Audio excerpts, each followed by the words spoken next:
Hello,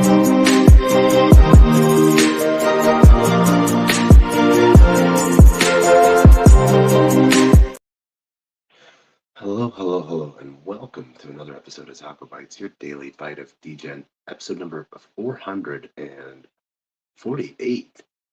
It is a long way of doing. We have been on the road all day traveling. One of the nice things of today, we got to hit up a place where we got to get a little bit of our 75% off Halloween candy corn. Tonight's Super Bite, we are just going to be talking about some of the stuff to do with Sol, as Sol has been going up. For those that are liking on-chain activities and keeping your Sol in your wallet, I want you to check out Margin5.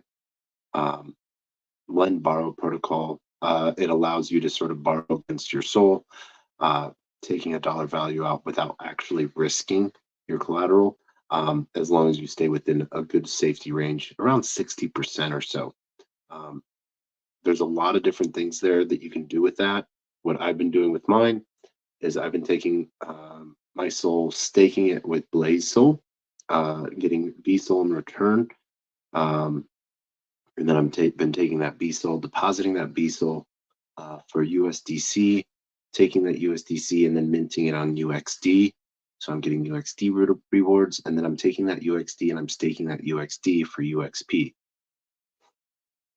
It is one of those crazy things where we take those same dollars and we wrap them around multiple times. It can be a little bit of a time crunch, it can take about 30 minutes to 45 minutes, depending on how quickly you can do it. I wrap it all the way down until I have about $1. That way, anytime I want to unwrap it, it will cost me $1 to unwrap the entire thing that I've sort of wrapped up. And the reason I do that is because then I'm now getting rewards from 4 different protocols: BSOL, UXD, staking on Margin5, and I'm getting UXP rewards as well.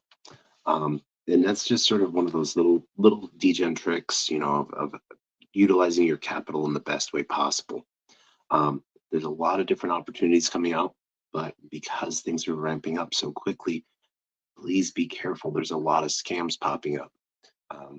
One of the things I can tell when scams are starting to go up is how many DMs I get and how many messages I get tagged in, for things going live or airdrops, free airdrops, or I've been selected to get my layer 0 airdrop and stuff like that. Pay attention to those accounts directly, and you'll be able to know when those airdrops are coming, if they are, or if they've already happened. Sometimes what some people will do is they'll say an airdrop's happening, and you might have thought you missed it, and it's already happened and everything like that. And so really just want you to be careful. One of the techniques that I talk about, and we're going to be having some fun over this next week, is because I'm sort of out here in the middle of nowhere doing nothing but cleaning up some work lines and stuff like that, is talking about some of that wallet safety stuff. Having your vault wallet that, only goes to and from one wallet, or anything can go to it, but it only is whitelisted to send to one address. If you want to buy, pass everything off, and so the wallet safety side of things is really important. But there's other things that you can do. One of the big things that I really like to do is, wallet guard and join fire. The reason why wallet guard does do a good safety scan, where they sort of check all of your allowances of both your NFTs and any tokens and stuff like that, with any other contracts you might have been interacting with. And this is something that some people, this is a counterpopulated, there's two sides of this belief on wallet safety.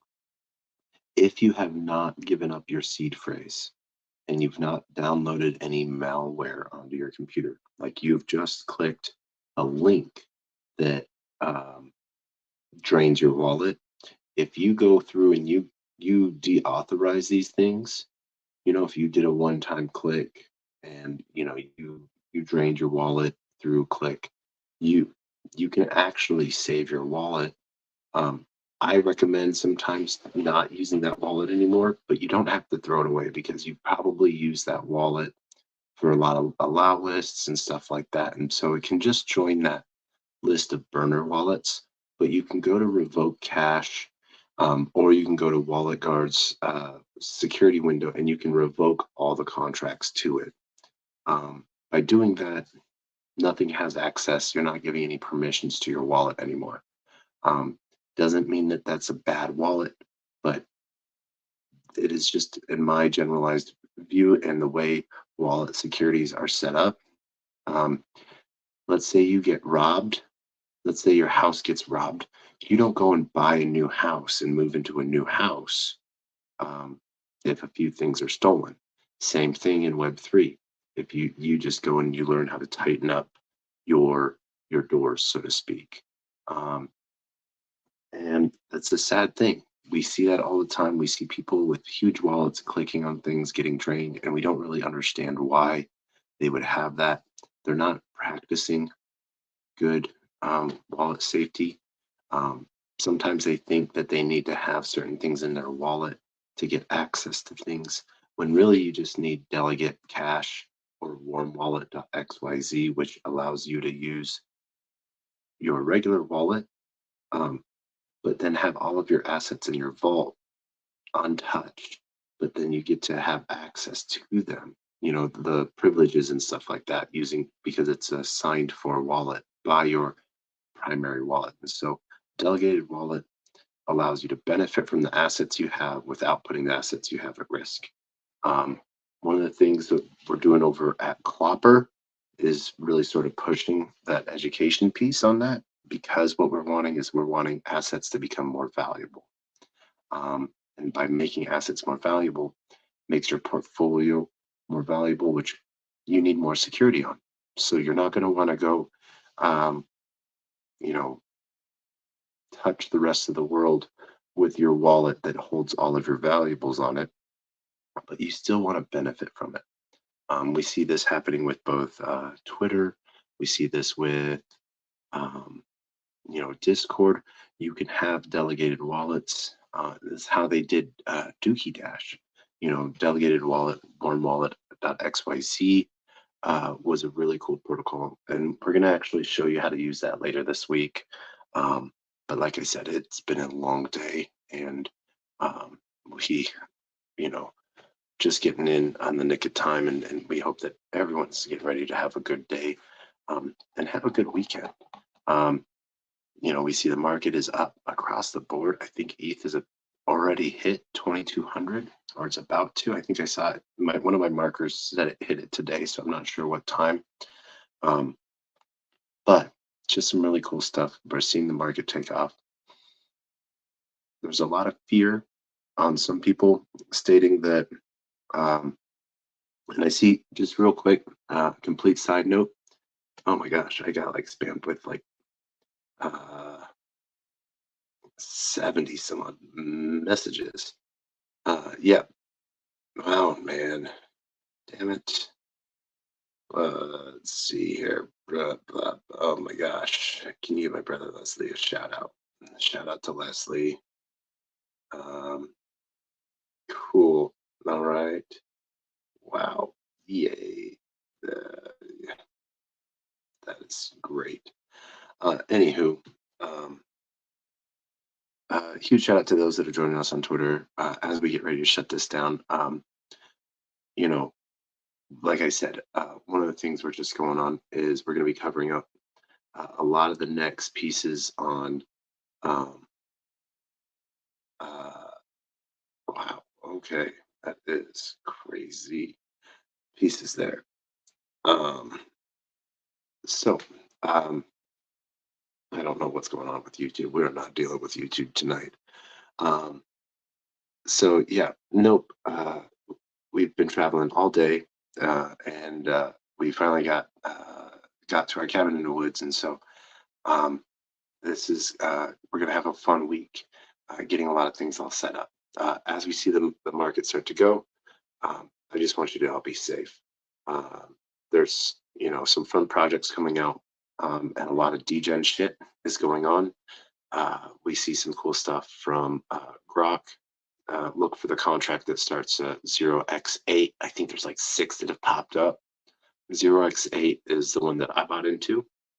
Um, and yeah, um, there's just a lot of fun stuff. But be safe. Um, and what's really cool is you're starting to see your portfolios go back up. Go back and look at some of the projects and see uh, what has been going on with those projects. A lot of projects are starting to revive because a lot of them went into hibernation because they said the market wasn't right. So I hope that you all have a great night. And as we end every episode, we're going to end it with two things. One, huge shout out to Twitter, YouTube, Twitch, Telegram, Rumble, and Unlonely. And on the flip side, just want to shout out to those that are joining us on Twitter stream. So future I see you, Grunge, Kristen, Christina as well. Always a huge shout out and love. But we are everyone's laying down for the night, and we got the dog asleep, and it is going to be a good day.